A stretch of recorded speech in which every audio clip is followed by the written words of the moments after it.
오늘 우리에게 주시는 하나님 말씀을 봉독합니다. 신약성경 에베소서 2장 1절에서 7절 311쪽입니다. 신약성경 에베소서 2장 1절에서 7절입니다. 봉독하겠습니다. 311페이지입니다. 봉독합니다. 그는 허물과 죄로 죽었던 너희를 살리셨도다. 그때의 너희는 그 가운데서 행하여 이 세상 풍조를 따르고 공중의 권세를 잡은 자를 따랐으니 곧 지금 불순종의 아들들 가운데 역사하는 영이라. 전에는 우리도 다 그 가운데서 우리 육체 욕심을 따라 지내며 육체와 마음이 원하는 것을 하여 다른 이들과 같이 본질상 진노의 자녀이었더니 긍휼이 풍성하신 하나님이 우리를 사랑하신 그 큰 사랑을 인하여 허물로 죽은 우리를 그리스도와 함께 살리셨고 너희는 은혜로 구원을 받은 것이라.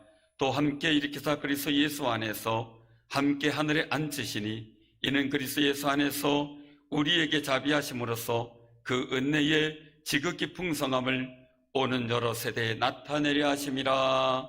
아멘. 오늘 이 말씀을 통해서 적의와 은혜라는 제목으로 하나님 말씀의 거룩한 뜻을 나누고자 합니다. 우리 꼭 기억하시기를 바랍니다. 예수님의 부활이 곧 나의 부활입니다. 이 부활의 믿음이 내 마음에 있는지 오늘 시간 여러분들의 마음에 다시 한번 확인하는 귀한 시간이 되시길 바랍니다. 예수님이 십자가에 죽으셔서 사흘 만에 부활하셨습니다. 그 이유가 허물과 죄로 죽었던 우리를 살리시기 위해서였다라고 오늘 본문 1절에 말씀합니다. 우리가 육체의 죽음을 통해서 영원히 하늘나라에 들어가는 것은 구원의 완성이 아닙니다. 예수님의 십자가를 통한 구속은 우리 영혼과 육체 모두에 대한 구속입니다. 그래서 구원받은 영혼은 그리스도의 재림과 함께 영화로운 몸과 함께 부활하게 될 줄로 믿으시기를 바랍니다. 이것이 장로교 교리요 성경입니다. 오늘 본문 말씀에 보면 우리 인간의 정체성에 대해서 말씀해 주셔요. 우리 정체성, 우리 모습이 어떤가라는 거예요. 첫째는 세상의 풍조를 따라 살고 있었다라는 겁니다. 하나님 말씀을 따라야 되는데 세상 풍조를 따라갔다. 둘째는 공중권세 잡은 자를 따랐다라는 겁니다. 공중권세 잡은 자, 귀신, 사단, 그 어둠의 영을 따라 살았다는 거죠. 우리가 전에 무속신앙 때 그런 경험이 다 있습니다. 하나님의 영에 의해서 살아가지 않았다는 거죠. 오히려 불순종의 아들들, 즉 믿지 않는 사람들의 가운데서 역사하는 영, 사단의 영을 따라 살았던 본질상 진노의 자녀였다라고 말씀합니다. 우리 그 믿는 사람들의 모습도 별반 다르지 않다는 이야기입니다. 우리도 믿기 전에는 육체의 욕심을 따라 지냈고 육체와 마음이 원하는 대로 그냥 살아갔던 경험이 있다는 겁니다. 그때 우리도 예수를 믿지 않는 인간들과 같이 본질상 진노의 자녀였다라는 것이죠.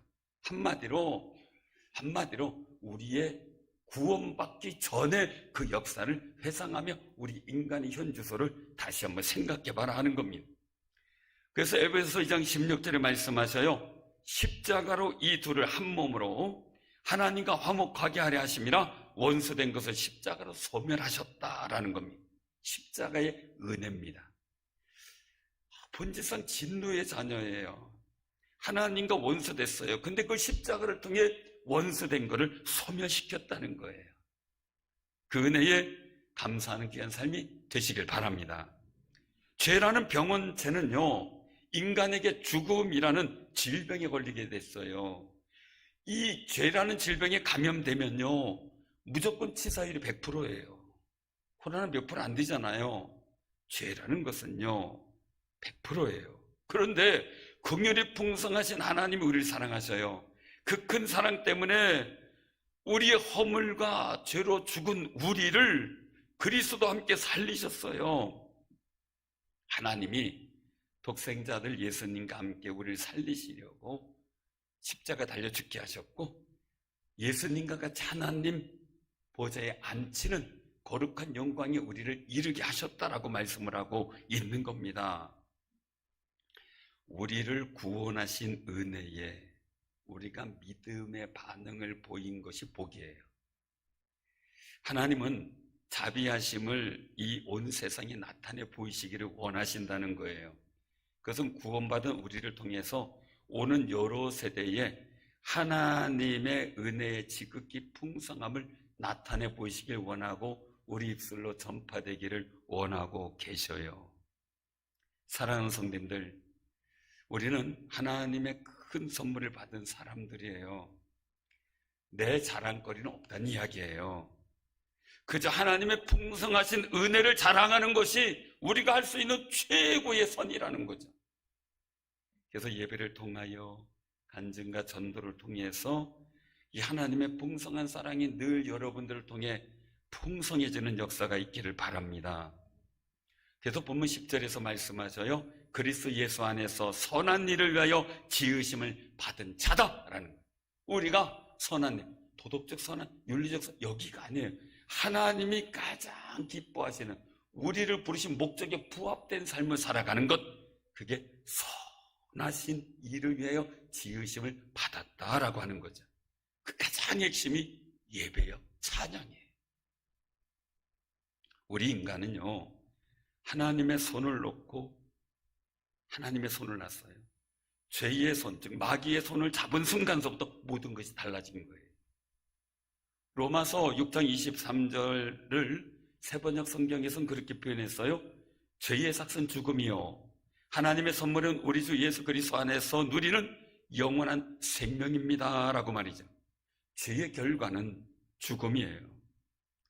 죄를 짓고 품삯으로 받은 게 죽음이라는 거예요. 이 죽음은 사형집행을 의미하는 게 아닙니다. 생명의 근원인 하나님과의 관계가 단절됐다는 걸 의미하는 거예요. 그래서 우리가 영생을 다시 회복하기 위해서는 생명의 근원이신 하나님과의 연합이 필요해요. 연합이. 오늘 강단에 있는 이 나는 예쁘죠? 예쁘죠? 꽃을 싫어하는 분도 계시더라고요. 왜 그런가 봤더니 나보다 덜 예쁜데 예쁜 척 한다고. 이 꽃을 싫어하는 것 같아요. 저도 가끔 싫을 때가 있어요. 나보다 못생겼는데 잘생긴 척해요. 저 혼자 생각해요. 사랑하는 성도님들, 이 꽃은 뿌리가 있어요. 살아있는 거죠. 물론 하나님이 정한 시간은 있지만 살아있는 거죠. 그러나 지난주에 있었던 꽃꽂이는요, 그것은 꽃은 펴 있어요. 화려하죠, 그죠? 예쁘게 뭐 꽂아놨잖아요. 그러나 그건 죽은 거죠. 왜요? 뿌리가 없잖아요. 사랑하는 성도님들, 생명의 근원인 뿌리가 잘렸기 때문에 생명이 없어요. 마찬가지로 생명의 근원이신 하나님과의 단절은 뿌리 없는 꽃과 같은 거예요. 사랑하는 성도, 우리가 꼭 기억하시기 바랍니다. 아담이 죄로 인해 잃어버린 영생을 회복하려면 하나님과의 연합이 필요하고요, 이 연합을 위해서 예수님께서 십자가에 죽으시고 부활하셨다는 사실을 분명하게 확신하며 사시기를 바랍니다. 그건 우리가 잊지 말아야 될 거룩한 고백이에요. 성경에 보면요, 로마서 3장 10절에 18절의 내용에 보면 우리 인간에 대해서 굉장히 잘 설명해 주고 있어요. 우리 인간이 현주소가 나와요. 의인은 없나니 하나도 없다. 깨닫는 자도 없다. 하나님을 찾는 자도 없다라고 말씀하세요. 우리는요, 정말 하나님을 찾는 사람이 되는 귀한 삶이 되시길 바랍니다. 우리가 사랑을 하면 자꾸 만나고 싶잖아요. 보고 싶은 사람 자꾸 만나고 싶잖아요. 우리 하나님 앞에 그런 마음을 갖고 찾아야 돼요. 주님 만나기 위해서 말이에요. 그런데 그 다음 말씀에 보면 인간의 삶의 모습은 어떤 모습이었느냐라는, 다 치우쳐 함께 무익하게 되었다. 유익한 일이 없었다라는 거예요. 다 무익한 일을 하고 있었다. 선을 행하는 자가 하나도 없다. 하나님의 뜻에 부합된 행동을 하고자 하는 사람이 없었다. 목구멍은 열린 무덤이다. 생명이 없는, 얘기만 하고 다닌다는 거죠. 그 혀로는 속임을 일삼는다. 그 입술에는 독사의 독이 있다. 다른 사람을 죽이는 일을 한다는 거죠. 그 입에는 저주와 악독이 가득하고 그 발은 피 흘리는데 빠르다. 하나님의 선한 일에 빠른 게 아니라 엉뚱한 일에 빠른 거죠. 근데 그 결과가 나와요. 그 결과가 참 무서워요. 결과 일들을 보니까 파멸과 고생이 그 길에 있어 평강의 길을 알지 못한다. 평강으로 가는 길을 모른다는 거예요. 그들의 눈앞에 하나님을 두려움이 없다라고 말씀하셔요. 하나님을 두려워하는 마음이 없다는 게 너무 중요한 대목이죠. 하나님에 대한 두려움이 없는 것은 죄로 인한 저주된 마음이라고 볼 수가 있어요. 그래서 조나단 에드워드는 그렇게 말해요. 우리 시대의 커다란 죄악 두 가지가 있으니 하나는 하나님을 두려워하지 않는 것이고 또 하나는 하나님을 기뻐하지 않는 것입니다 라고 말했어요. 가슴에 와닿아요. 하나님을 두려워하는 생각이 없어요. 예배드리던 모든 일을 통해서든 우리 삶의 자리에서든요. 두 번째는 하나님이 기뻐하시는 일을 해야 되고 하나님을 기뻐해야 되는, 세상이 너무 기쁘고 즐거워요. 요즘 시대는 하나님에 대한 두려움이 없는 시대가 됐어요. 참 안타까운 시기죠. 뭐 하나님만 그렇겠습니까? 다른 여러 가지 상황들도 마찬가지죠. 두려움이 없다는 것은요, 무감각하다 이거보다는요, 적의를 품는다라는 의미를 가져요. 적의는 적대시하는 마음과 해치려고 하는 마음, 그 두 가지 마음을 의미해요. 그래서 교회를 향한 적대감, 그리고 또한 해치려고 하는 마음 자체가 적의예요. 지금 세상은 적의에 가득 차 있잖아요. 그 적의에 우리도 영향받으면 안 돼요. 왜냐하면 죄의 본질이 뭐냐? 하나님을 향한 적의예요. 더 구체적으로는 반감으로 표현돼요. 적의는 하나님과 원수가 되게 하거든요. 이 사람 안에 내재하는 하나님을 향한 적의는 두 가지 방식으로 활동해요. 첫째는 반감이에요. 두 번째는 대적으로 나타나요. 우리가 살아가는 시대는 하나님을 향한 반감과 대적이 많이 나타나고 있죠. 반감은요, 반대를 하거나 거부하고 반항하는 감정이에요. 이 반감이 있으면 혐오감이 생겨요. 미움이 생기게 돼요. 마음이 완고해지고 굳어져 버려요. 그리고 반감이 지나치면 대적하는 마음이 생겨요. 그래서 도전하게 되고 덤비게 되죠. 이 싸움이, 이게 싸움으로 연결되는데 싸움이 개인 간의 다툼이나 갈등으로 나타날 수가 있겠죠. 그런데요, 우리가 다시 한번 생각을 해봐야 될 게 있어요. 아담과 하와가 에덴 동산 하나님과 동행을 했어요. 얼마나 좋아요. 얼마나 행복해요. 그런데 갑자기 아담과 하와가 짠하고 나타났는데 혼자 다녀요. 하나님과 동행하지 않고요. 그러다 마귀의 유혹을 받아요. 그때 이 아담과 하와가 느꼈던 게 뭘까? 간섭과 반감, 이 간섭에 대한 반감이었어요. 하나님이 자꾸 계시니까 눈치 보이고 자기 마음대로 하지 못하니까요. 선악과도 못 따먹으니까요. 반감이 생긴 거죠. 사랑스러운 우리도 마찬가지예요. 왜냐하면요, 성경을 보면요, 왕들이 그래요. 선지자의 말을 잘 듣고 동성하게 돼요. 아사왕이 특별히 그랬거든요. 역대 15장에 보면 아사왕이 나오는데요, 선지자의 말을 듣고 잘하고 번성해 하나님을 찾고 부응했어요. 나라가 잘 됐어요. 잘 되니까요, 교만해져가지고요, 그 다음에 선지자가 얘기를 하는데 안 듣고요, 선자를 억압하고요, 그 말을 안 들어요. 우리도 마찬가지예요. 어려울 때는 주님 동행하옵소서, 함께 하옵소서 막 그러다가요, 내가 자유롭고 편안해지면요, 하나님의 말씀이 자꾸 나를 간섭하는 게 싫어지는 거예요. 자꾸 거부 반응과 반감이 생겨요. 사랑하는 성도님들, 그런 마음이 들 때 우리 조심해야 돼요. 개구리 어느 때 생각해야 돼요? 그쵸. 올챙이 생각해야죠. 우리가 꼭 이걸 기억하면서요, 이 대적의 일들이 이렇게 나타나는데, 대적하는 것이 나라라면 나라의 전쟁으로 나타나겠죠. 우리를 대적하는 것이 공중권세 잡은 사단이라면, 악한 영들이라면 영적 전쟁을 해야 돼요. 믿음으로 말이죠. 그런데 하나님과의 관계에서 적이라면, 반감과 대적이라면 또 다른 양상이 생기는 거예요. 이사야 63장 9절에 보면요, 그들의 모든 환난에 동참하사, 이거 하나님이 동참했다는 거예요. 자기 앞에 사자로 하여금 그들을 구원하시며 그의 사랑과 그의 자비로 그들을 구원하시고 옛적 모든 날에 그들을 드시며 안으셨으나, 이거 하나님의 구원의 역사를 두셨어요. 근데 그 다음 말씀이에요. 그들이 반역하여 주의 성령을 근심하게 하였으므로 그가 돌이켜 그들의 대적이 되사 친히 그들을 치셨더니. 이스라엘 민족이 하나님 앞에 적의를 품고요, 대적하게 돼요.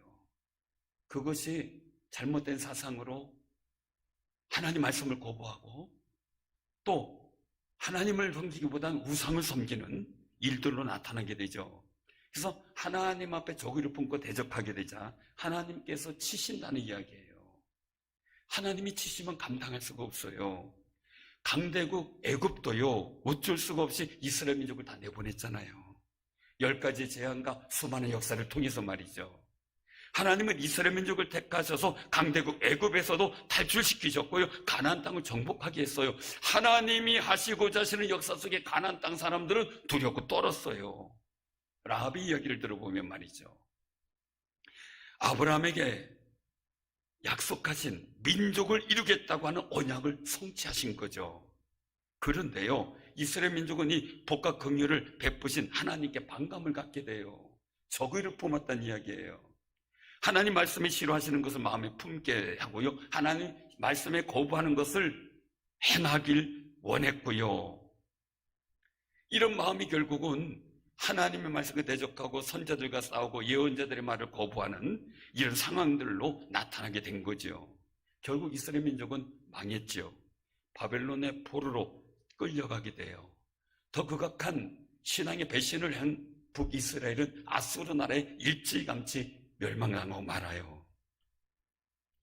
창세기 6장 5절에서 7절을 보면요, 여호와께서 보실 때 어떻게 보셨냐면 사람의 죄악이 세상에 가득했고 사람들이 마음으로 생각하는 모든 계획이 항상 악했다라는 거예요.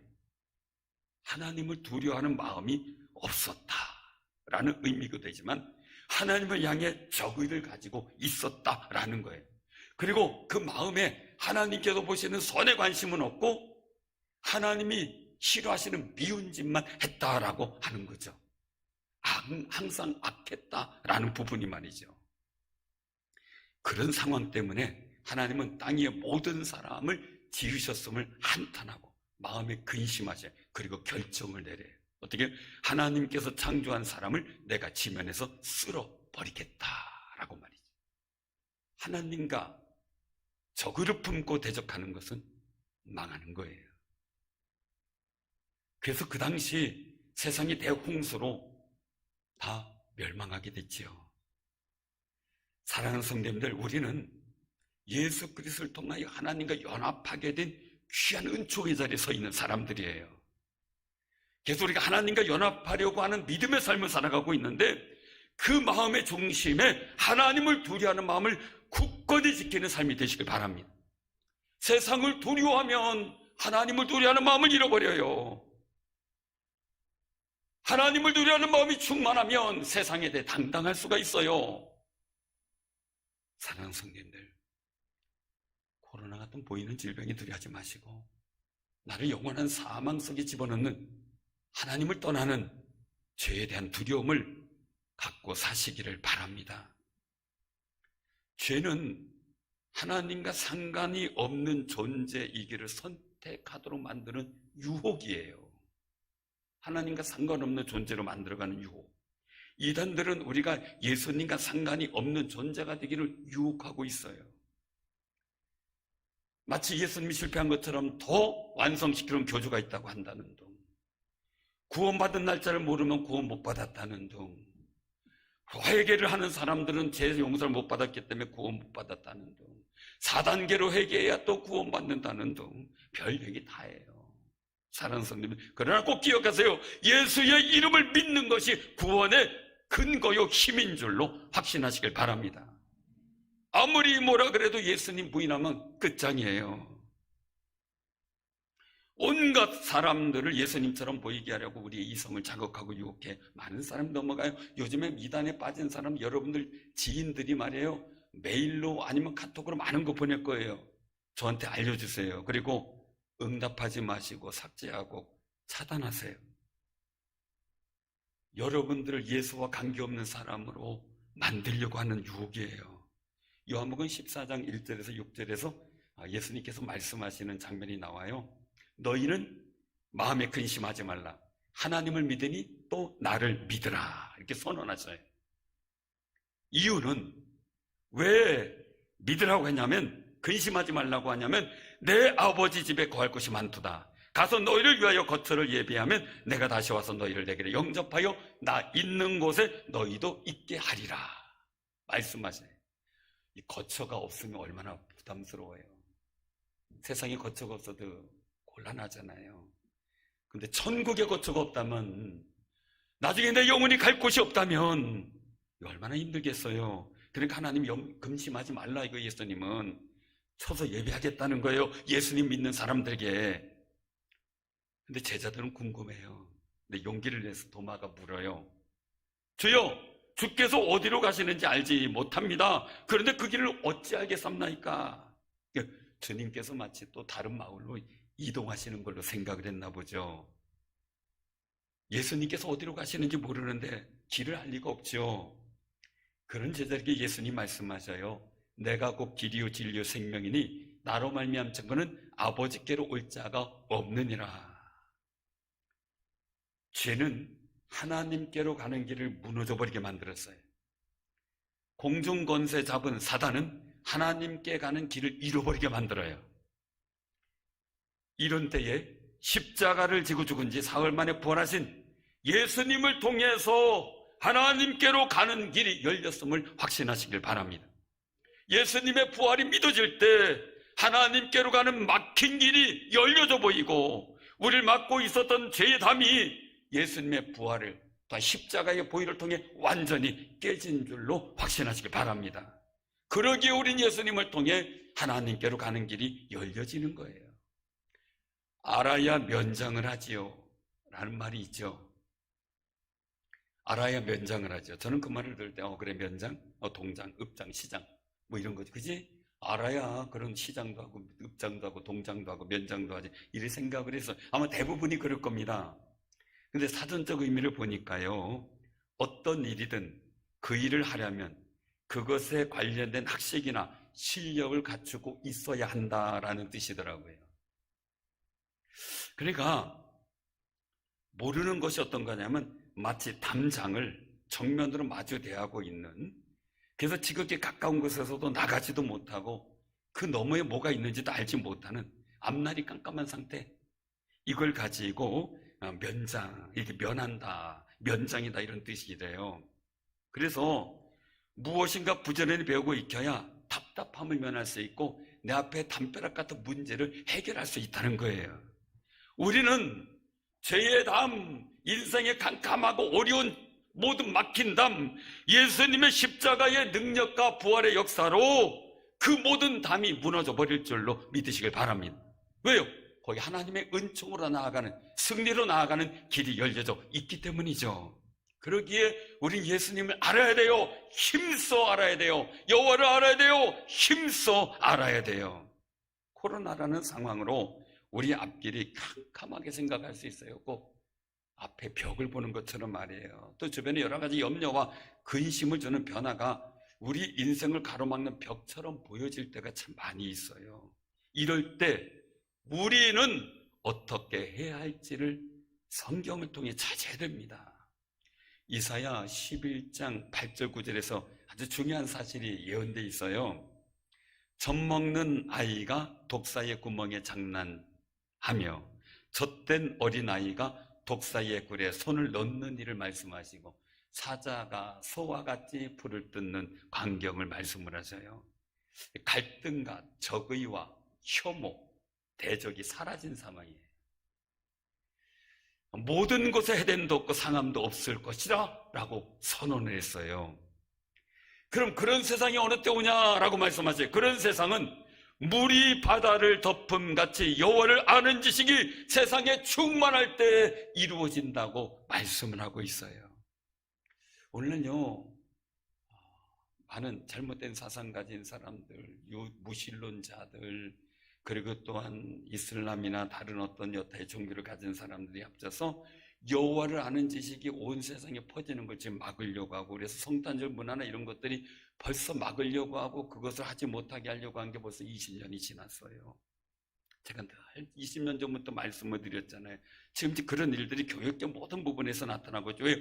성탄절만 되면 하나님이 계시고 예수님이 탄생하셔서 십자가 달려 죽으신 은혜가 그냥 안 믿는 사람이든 믿는 사람 상관없이 알게 되잖아요. 사랑하는 성도님들, 우리가 꼭 기억하자요. 여호와를 아는 지식이 충만한 사람이 가진 가치관이 있어요. 그것은 뭐냐면 하나님이 원하는 지식이 있는데요, 하나님을 최고의 가치로 여기는 거예요. 하나님을 최고의 가치로 섬기는 것인데, 이것이 우리가 하나님을 향한 사랑을 가진 행동의 결정적 특징이에요. 하나님을 사랑한다. 하나님 최고의 가치가 있다. 만약 누군가가 하나님을 사랑하노라 고백하고 하나님을 최고의 가치로 생각하지 않는다면 그 사람의 고백은 허예예요. 사도 바울의 고백을 보면 고린도서에서 말씀하고 있죠. 고린도전서 15장에서요. 날마다 죽노라 이거예요. 맹수와 자기가 생명을 잃을 그런 위기에서도, 고난과 아픔 속에서도 부활의 소망만큼은 가장 높은 가치를 여기기 때문에 내가 육신이 죽어도 부활의 소망의 가치를 지키겠다는 거예요. 그게 사도 바울의 고백이에요. 사랑하는 성도님들, 우리가 하나님을 최고의 가치로 여기지 않고 우리가 하나님을 사랑한다고 고백한다면 그 사랑은 좀 부족한 거예요. 지금 우리는 하나님을 사랑합니다 라고 자신 있게 고백하며 살고 있는지 살펴보시기를 바랍니다. 요즘 시대에는요, 세상이 감당할 수 없는 사람들이 있는데 그것을 가지고 돈 많은 사람, 권세 많은 사람 이렇게 생각을 합니다. 아닙니다. 성경에서는 하나님께 기쁨이 되는 사람, 하나님과 동행하는 사람을 세상이 감당할 수 없는 사람이라는 것을 말씀해 주셔요. 그래서 형들도, 애굽의 바로 왕도, 보디발 시대장도 요셉이 하나님이 함께하니까 감당하지 못해. 아브라함 세상이 감당하지 못했어요. 사랑하는 성도님들, 하나님이 여러분들과 함께 동행하심을 확신하시기를 바랍니다. 오늘 본문 말씀에 분명히 우리는 본질상 진노의 자녀예요. 그런데 긍휼이 풍성하신 하나님이 우리를 사랑하신 그 큰 사랑으로 허물로 죽은 우리를 그래서 함께 살리셨어요. 예수님의 은혜로요, 하나님께서 우리를 향한 적의, 그게 없어진 거예요. 그것만이 아니죠. 예수님 부활과 함께 우리도 부활해요. 이런 복음을 통한 하나님을 아는 지식이 여러분들과 여러분들 주변과 세상에 충만하기를 기도하며 전하는 아름다운 삶이 되시기를 바랍니다. 만약에 하나님이 우리에 대해서 적의를 가지면 우리는 어떨까?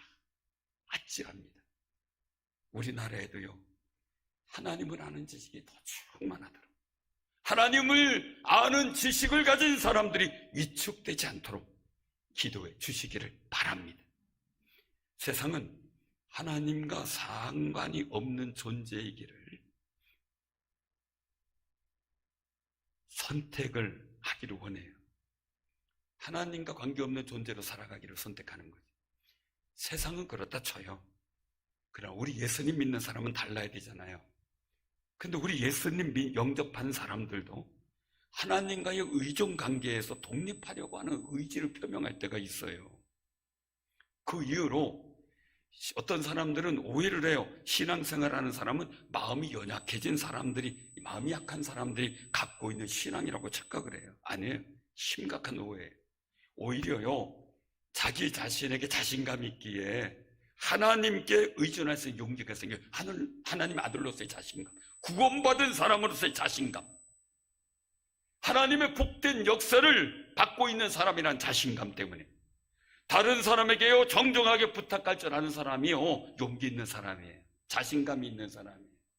자신감 없으면 부탁도 못해요.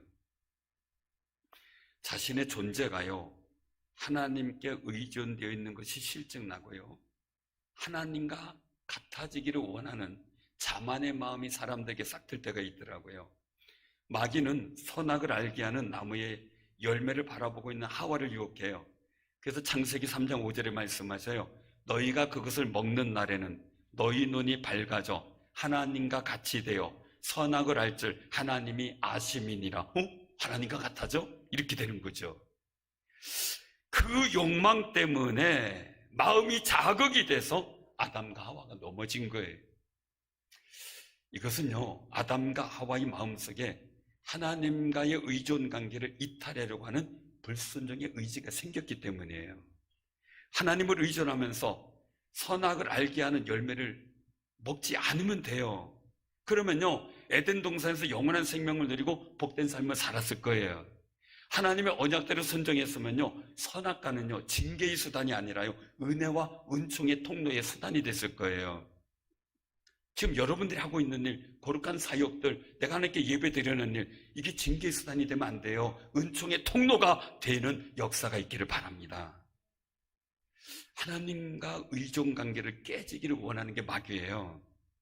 그래서 마귀는 우리 마음에 하나님의 말씀과 교회의 질서에 반대하거나 반항하는 감정인 반감을 자꾸 심어줘요. 즉 적의를 심어줘요. 우리는 이것을 순종이라는 믿음으로 극복해 나가는 귀한 삶이 되시기를 바랍니다. 사실 우리의 자녀들을 보면요, 조금 컸다고 이게 품 안의 자식이라 조금 컸다고요 의존관계에서 독립하려는 의지를 반감으로 표현할 때가 많이 있잖아요. 나도 그래서 나도 빨리 커가지고 돈 벌어서 나도 아빠처럼 큰 소리 치고 싶다 뭐 이런 것도 하고 말이에요. 제 아들은 대학생 때 목표가 정해졌어요. 제목이 타이틀이 아빠로부터 독립하자. 아마 이것은 모든 사춘기를 겪고 있는 자녀들의 같은 마음일 거예요. 그게 그냥 우연히 생기는 게 아니라 이미 아담과 하와 때서부터 죄성으로 넘어온 거죠. 그러다가 보니까 정정해야 될 스승에 대해서 반감을 갖고요, 어른들에 대해서 반감과 적의를 갖게 되고요, 존경할 만한 분들에 대한 적의를 심어주는 거, 이거 참 문제인 거죠. 그런 사상과 영적 분위기가 문제라는 거예요. 그래서요 발산하기도 하고 가출하기도 하죠. 그래서 그런 실수가요 아픔의 실수는 평생 오해를 낳게 되는 상처를 만들잖아요. 부모도 자식도 말이죠. 오죽하면 우리가 적의를 갖고 살았을 때 하나님께서 그 적의를 은혜로 바꾸기 위해서 아들 예수를 십자가에 달려 죽기까지 하는 아픔을 당하셨겠냐고요. 스스로 독립할 여력이 생길 때까지 성장해야 될 어린 시절에는요 부모님을 의존하면서요 부모님과 좋은 관계를 유지하면서 부모님의 은혜를 입어야 하다못해 떡 하나라도 더 생기잖아요. 그죠? 뭐 옛날 말 있잖아요. 어른말 들으면 자다가도 떡이 생긴다고요. 제가 어릴 때 아주 속상해가지고 할머니가 저를 깨웠대요. 잔치집 갔다 와가지고요 떡하고 고기하고 갖고 왔는데요, 저를 깨웠는데 어린 마음에 그냥 막 그냥 다 싫다고 잤대요. 아침에 일어나 보니까요 형님하고 누님이 다 먹어버렸대요. 그때 얼마나 울었는지 몰라요. 사랑하는 성도님들, 부활하신 예수님은요 하나님과 우리 인간 사이의 적의를 은혜로 바꾸셨어요. 예수님이 재림하실 때까지 하나님의 은혜의 관계를 유지하도록 하기 위해서 교회를 세우셨고요, 그리고 보혜사 성령님을 우리에게 보내주셔서 우리를 보호하시고 인도하시고, 그리고 또 진리 가운데 지켜주고 계셔요. 교회를 세우신 것은요, 예배를 통해서 하나님과 원수된 관계가 은혜로 회복되는 그 아름다운 자리를 만드는 것이고요, 그 고백을 갖고 주님께 예배 드릴 때 그 예배가 복된 예배가 되는 거예요. 우리가 하나님의 자녀가 되었기에 하나님께 의지하는 고백을 드리는 현장이 바로 예배 현장이에요. 잠언 3장 5절에서 6절에 보면 너는 마음을 다하여 여호와를 신뢰하고 내 명체를 의지하지 말라. 너는 범사에 그를 인정하라. 그리하면 내 길을 지도하시리라 라고 말씀하셔요. 성령께서 지도해 주셔요. 인도해 주셔요.